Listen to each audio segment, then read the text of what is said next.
હજીરા વિસ્તારમાં L&T gate number 2 પાસે overload કોલસા ભરેલું ડમ્પર અને 40થી વધુ પેસેન્જર ભરેલી બસ વચ્ચે ધડાકાભેર અકસ્માત સર્જાયો, જેના કારણે બસ અને ડમ્પર પલટી મારી ગયા હતા।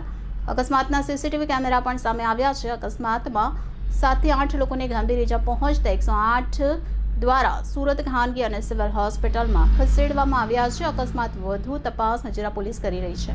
સુરતમાં અકસ્માતોની સંખ્યામાં વધારો થઈ રહ્યો છે, ત્યારે હજીરા સ્થિત આર્સેલર મિત્તલ નિપ્પોન સ્ટીલ કંપનીની બસ હજીરા નજીક અકસ્માત નડ્યો હતો। અકસ્માતના સીસીટીવી કેમેરા પણ સામે આવ્યા છે।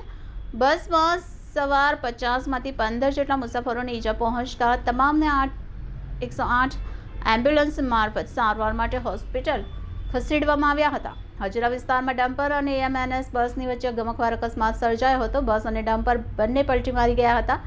બસમાં 50થી વધુ લોકો સવાર હતા। અકસ્માતના પગલે 15 થી 20 જેટલા લોકો ઈજાગ્રસ્ત થયા હતા। 8 જેટલી 108 મારફતે અને ખાનગી એમ્બ્યુલન્સથી ઘાયલને સારવાર માટે સિવિલ खसेड़ाया था।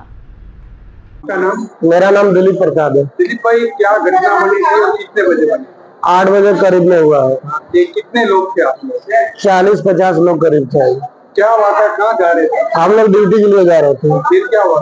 तो हम लोग ड्यूटी में अच्छे से जा रहे थे, हमारा गाड़ी भी अच्छे से जा रहा था। वहाँ पे यू टर्न है 2 नंबर एलएनटी गेट के सामने, डंपर वाला लाके हमारे बस के बीचों बीच मारा, हमारा बस पूरा पलटी हो गया। इसमें कितने लोग थे बस में और कितने की मौत हुई?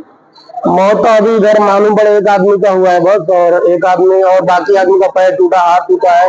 बाकी सबको थोड़ा बहुत सबको इंजरी आया है। अंदाजे बस में कितने 50-60 लोग होंगे? नहीं, 40-50 आदमी सबको लगा है? सबको लगा है। थोड़ा बहुत कुछ आदमी ज्यादा सीरियस भी है।